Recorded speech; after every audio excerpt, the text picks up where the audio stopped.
Hi, welcome to Chapter 11. This is Dr. Clemens. We're going to talk about nutrition and physical activity, which is actually one of my favorite topics.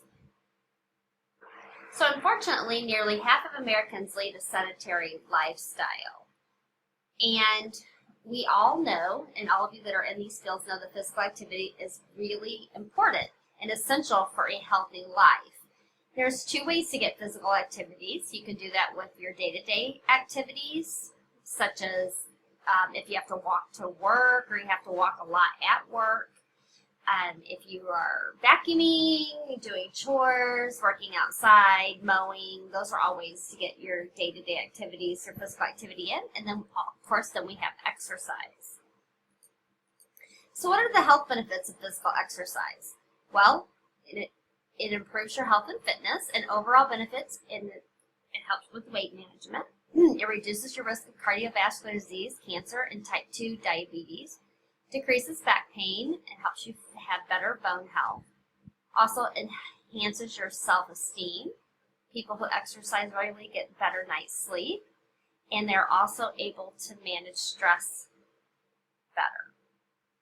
I want to talk a little bit about the stress part of it, and we'll talk in more detail about what happens when we're under stress and the hormones that are released under stress.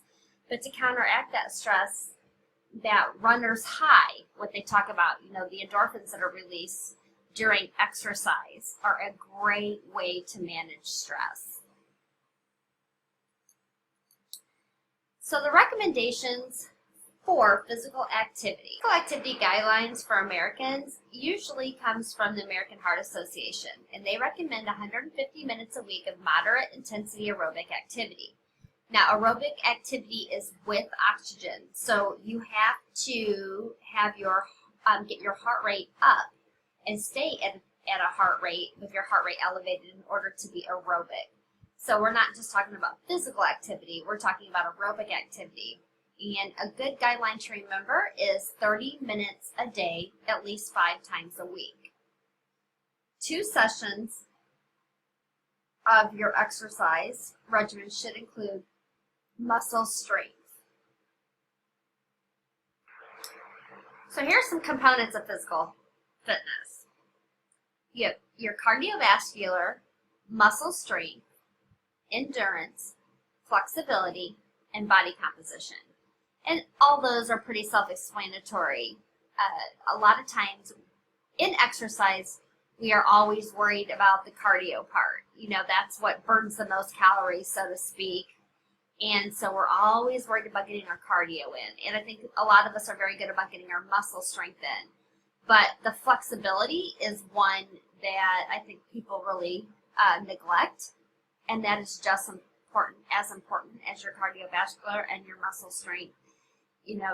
Taking and incorporating some type of stretching and flexibility, yoga, Christian yoga classes are imperative for good health. And then you have your body composition, which really is telling you your what muscle compared to fat that you have in your body. Let's talk about the FIT principle. The FIT principle is something that you can apply to every exercise session. It is the frequency of how often you exercise, the intensity of your exercise,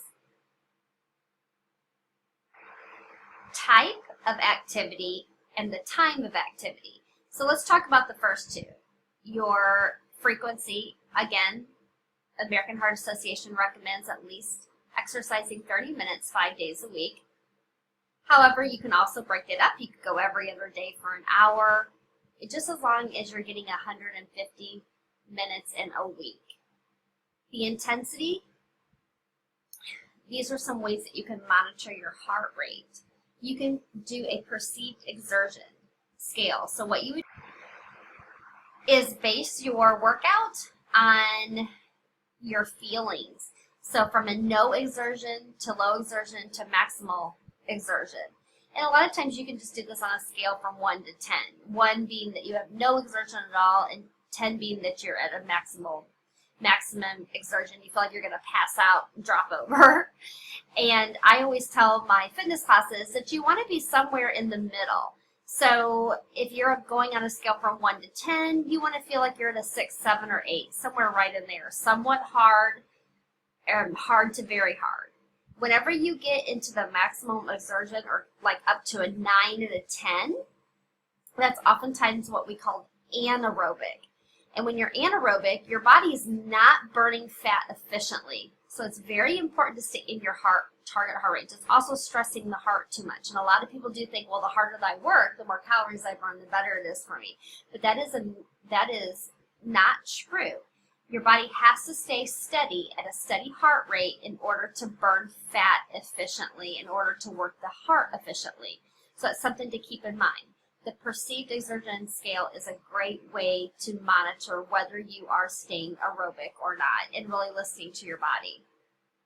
You also have your target heart rate, and that's according to your age here.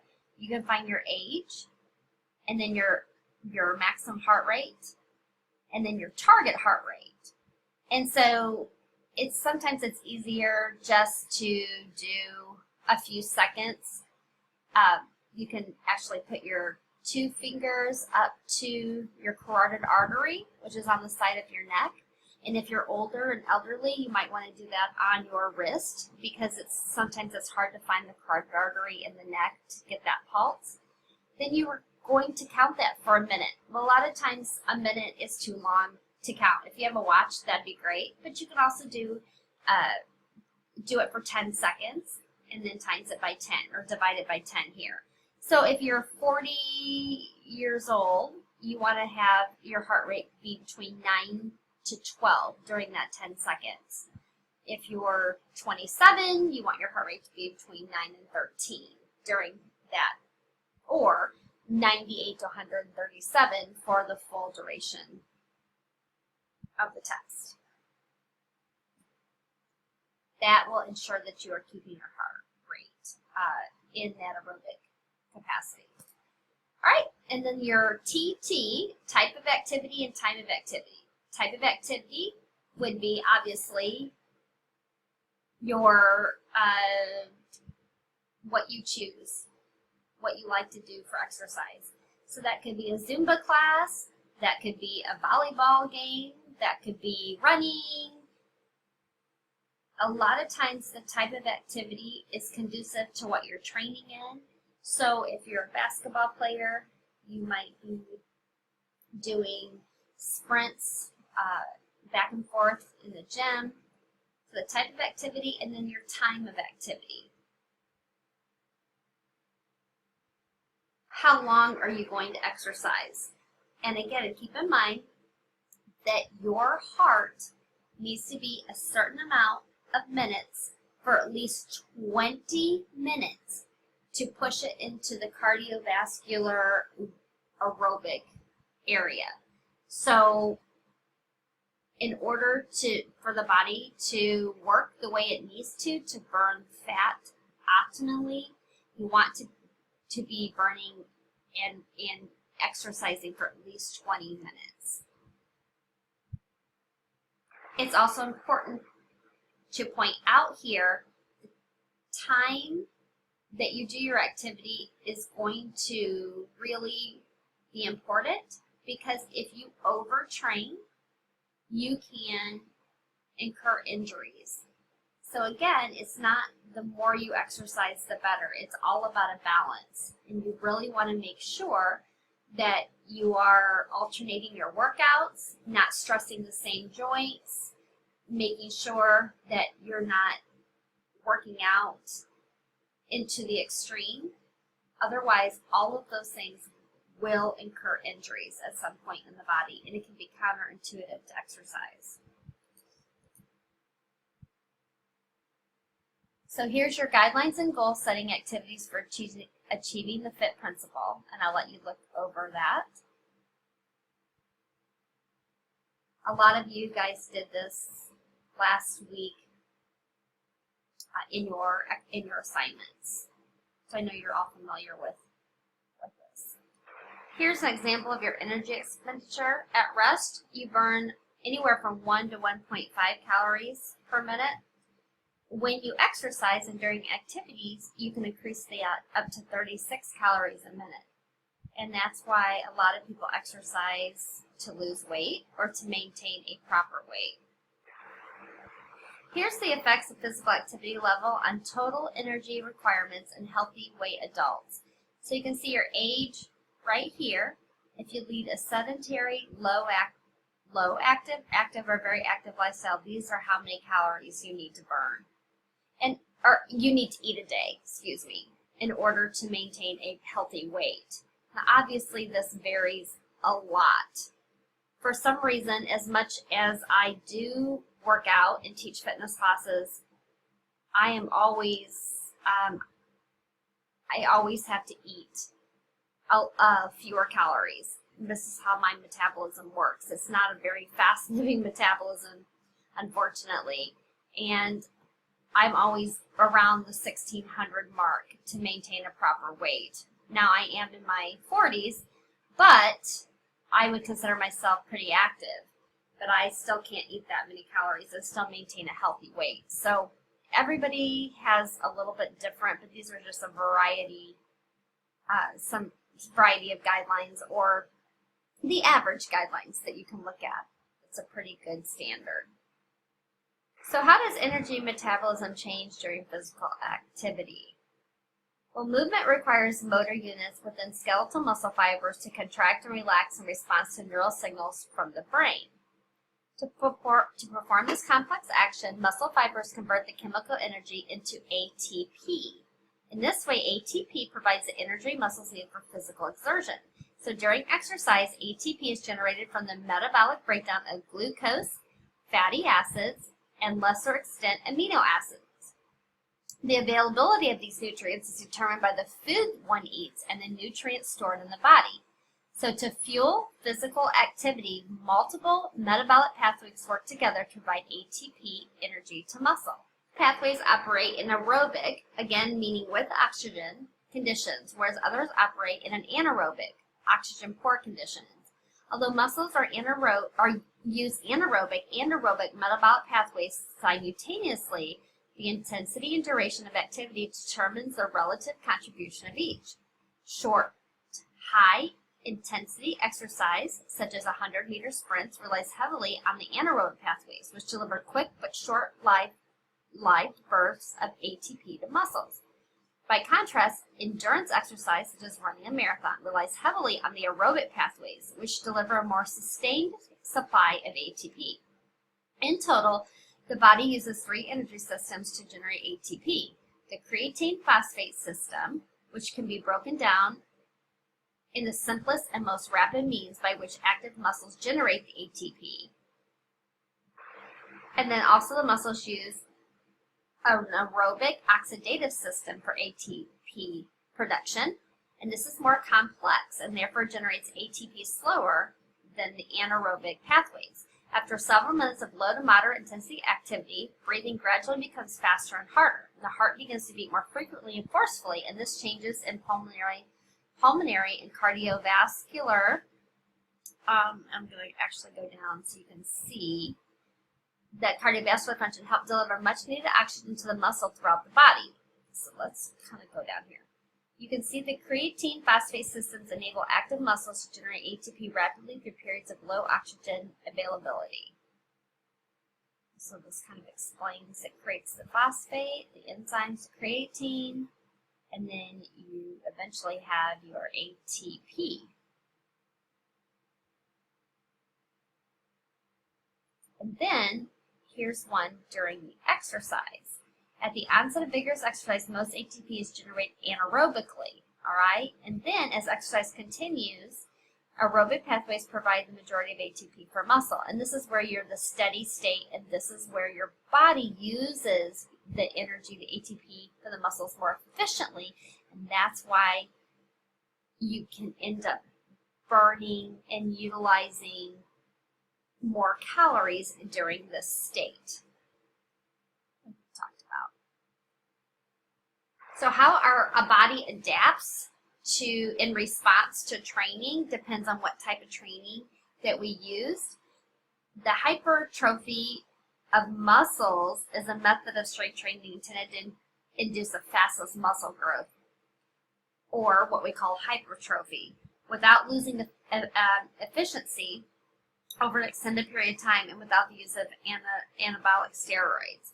So hypertrophy is the increased size of the muscle, and atrophy is the decrease of the muscle. So if we don't use those muscles, they're going to atrophy and lose strength. So what happens when we work out is we have our blood vessels expand and lactate builds up in the muscle. Let's talk about lactate for a minute. The accumulation of lactate muscles is believed to be the primary cause of muscle soreness after exercise. Although lactate buildup may be associated with acute muscle pain, it does not adequately explain muscle soreness that often lingers for days after vigorous workout. Scientists now believe that microscopic tears in the muscles may be the cause of this long-lasting muscle soreness. This condition, referred to as delayed onset muscle soreness, can occur up to 36 hours after exercise, especially if a new or greater intensity muscle activity is performed. According to researchers, the tiny tears in muscle tissues can lead to inflammation and localized soreness. The good news is that through this process, muscle fibers become stronger and more resistant to tearing. Although this type of muscle damage can be quite painful, it indicates that your muscles will be better equipped to handle the same type of exercise in the future. Muscle soreness for a little bit here. It is normal, again, to feel sore after a workout. However, I really believe that we are in a society that pushes overtraining. What I like to tell my clients and my class participants is, if they are sore past a day and a half up to 48 hours, now this one says 36, but even up to 48 hours, your body can still be recovering from exercise. So that's 2 days. Into the end of that 2 days or past that 2-day mark, if your muscles are still sore, then you have overtrained. And I really believe this is one of the reasons why people get discouraged and don't come back for exercise, is because they're pushed too hard during a training session or during an exercise class, and they are so sore that it really discourages them from wanting to come back and to exercise. It's very important in this field that you understand how to recommend the right type of workout for your clients or the people that you work with, so that they do not experience this delayed onset muscle soreness past the recommended 36 to 48 hours. Again, that's one way you can know that you've overtrained. If you're always sore in the same area. Now, obviously we can, especially strength trainers, can mix up their workouts. And so they might do legs one day, they might do arms the next day.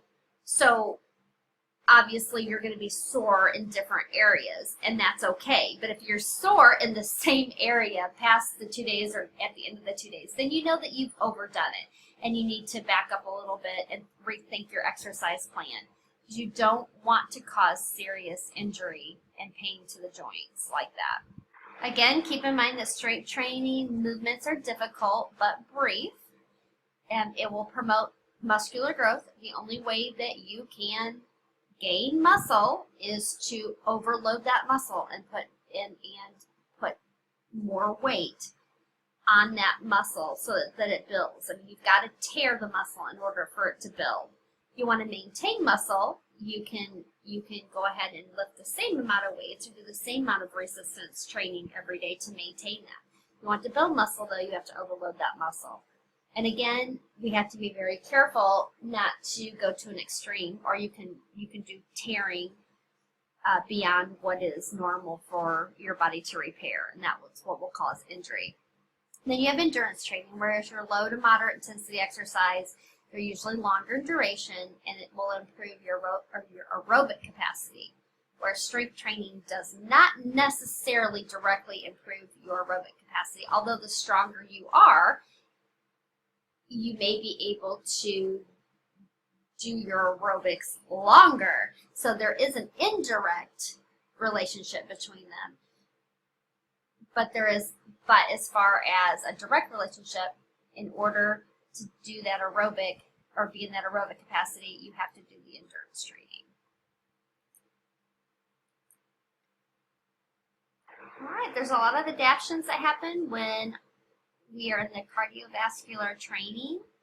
This can include an increased heart rate. Obviously, the number of contractions the heart makes with the 1 minute, as we talked about before when you are taking your target heart rate. Decreased ventilation rate, which means the breaths expelled per minute. And an increased stroke volume is the amount of blood pumped per contraction of the heart. As a result, the cardiovascular system pumps blood more efficiently, which facilitates blood flow and the subsequent delivery of nutrients and oxygen to muscles. These adaptive responses increase your maximal oxygen consumption, or your VO2 max, and a lot of you are familiar with VO2 max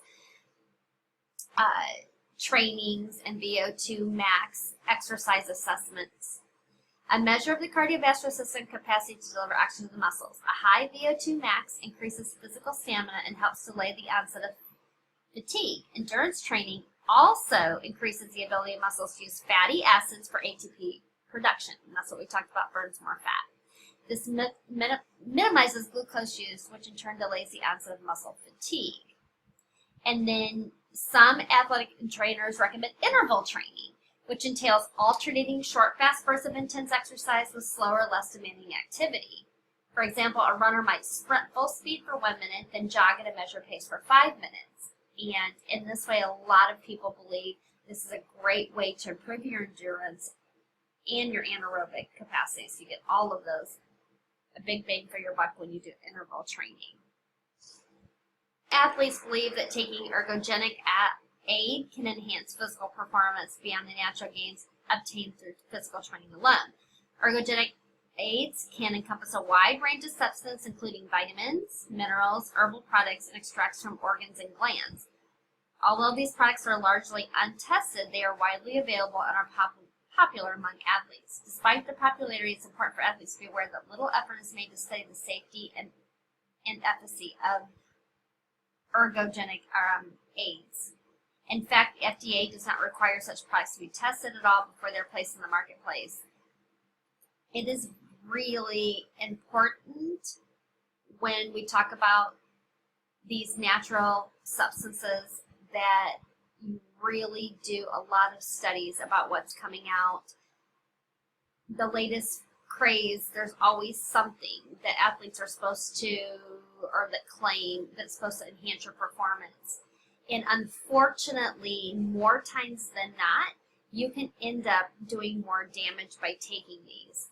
And if you've taken any of my classes before, you know that I'm a big proponent of,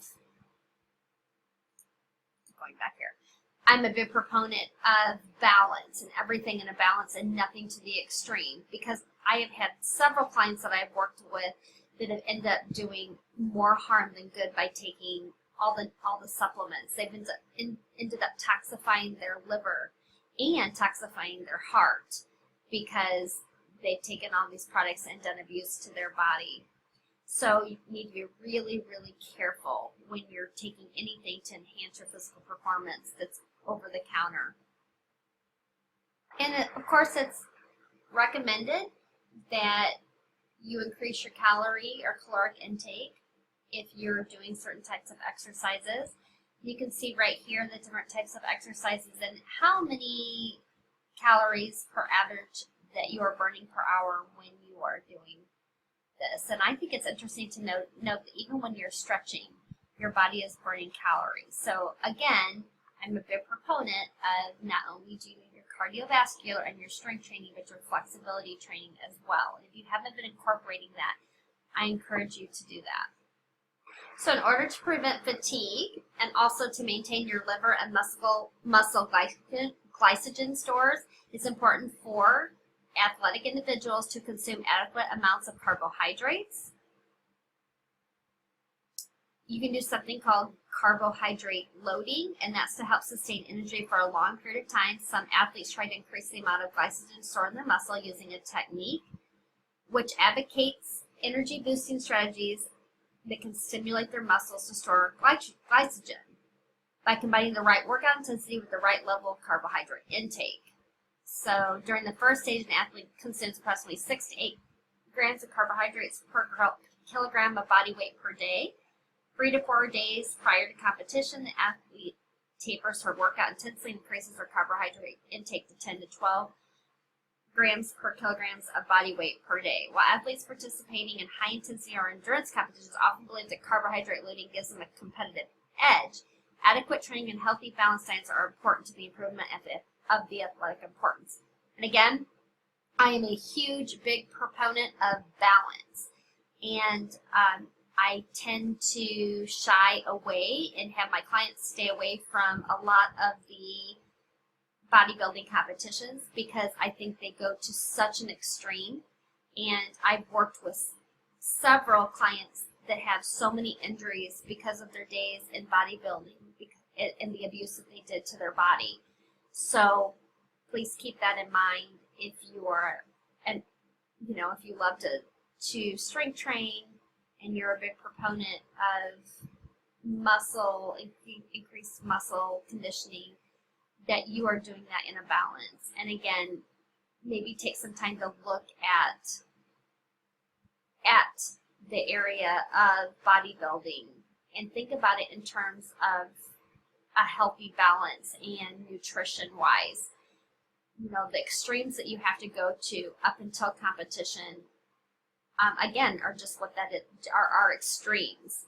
And our bodies do not function well under extremes. We're made to have a balance.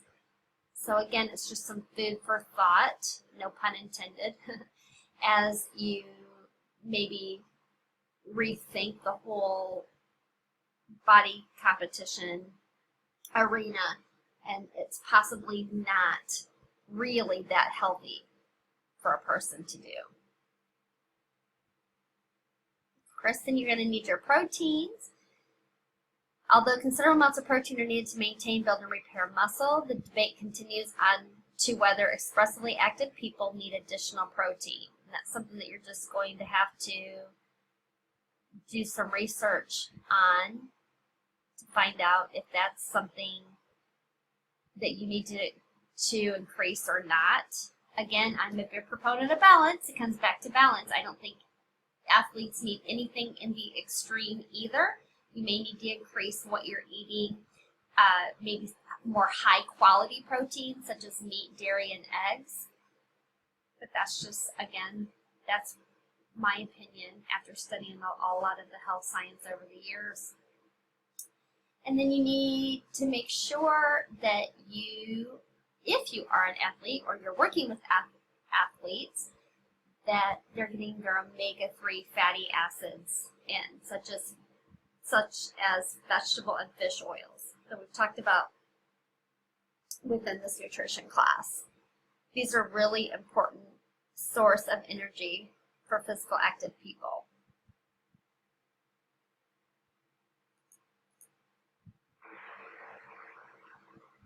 So it's important to remember that endurance athletes, especially runners, may have higher iron requirements than non-athletes.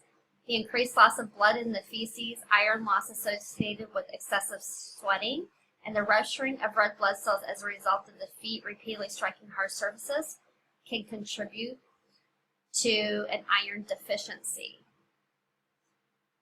And because of the loss associated with menstruation, female athletes are also more likely than males to experience impaired iron status. In addition to iron deficiency, some athletes experience sports anemia, which is a temporary type of anemia that occurs at the onset of a training program. It's caused by a disproportionate increase in plasma volume as compared to the synthesis of new red blood cells. This physiological response, referred to as hemodilution, can make a person appear iron deficient even though he is not. So because sports anemia is caused by a healthy physiological response to training rather than poor nutritional status, there is no need for athletes with this condition to add additional iron to their diets. Although recommended calcium intake is the same for athletes and non-athletes alike, adequate calcium is essential to the growth, maintain, and repair of bone tissues. Also, a diet low in calcium can increase an athlete's risk of low bone density, which actually can cause stress fractures. So it's important to get your adequate amount of calcium. and also zinc. Most of the zinc in the American diet comes from animal-based products, primarily meat. That is why athletes who restrict their intake of meats, dairy, or eggs are at increased risk of not getting enough zinc. And zinc clearly plays an important role in energy metabolism and is needed for maintenance, repair, and muscle growth. Now, there's a lot of buzz about supplementation with fluids and electrolytes. So let's talk about those for a little bit. The first energy drink was manufactured in 1927 to treat the common illness such as flu. Because excessive sweating can disrupt the body's balance of both fluids and electrolytes, it's important for athletes to stay hydrated. A lot of the sports drinks contain electrolytes such as sodium, chloride, and potassium, and those are things that a person loses when they sweat. And so sometimes you can rehydrate and get those electrolytes back into the body by drinking an energy drink. However, that's very, very important too to understand the different types of electrolyte energy drinks out there and making sure that we choose one that's nutritious for us, because many of them contain a lot of added things like caffeine and things that actually can harm the body and destroy the nutrition rather than replenish the nutrition. Again, everything I believe needs to be as important nutrition-wise to make sure you're getting plenty of water to prevent dehydration. Now, there's different signs that you can be dehydrated, like a flushed face, extremely thirsty, dry, warm skin, impaired ability to urinate, dizziness when standing, cramping in arms and legs, crying with no tears, etc. Those are all extreme types of severe hydration. Again, it's really important nutritiously to make sure you keep hydrated during exercise. If you're dehydrated, you're at risk for heat exhaustion, heat stroke, hypotrainemia, which is a condition where you have low sodium levels in the blood. Here's a chart depicting the signs and symptoms of mild to severe dehydration.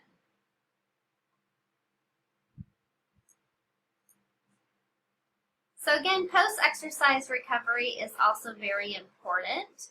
The first few hours following exercise are often referred to as an anabolic window. This period is an important time for athletes to both reverse the catabolic state associated with physical activity and increase the rate of protein synthesis. When a person consumes protein-rich foods, the concentration of amino acids in the blood increases. This provides the necessary building blocks for muscle maintenance and recovery during the post-workout period.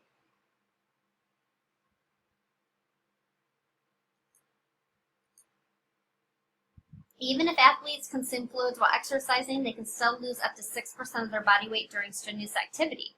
Therefore, replacing fluids is critical during the post-workout recovery phase. Consuming 450 to 675 milliliters, or 2 to 3 cups of fluid for each pound of weight lost during exercise adequately replenishes one's fluid balance.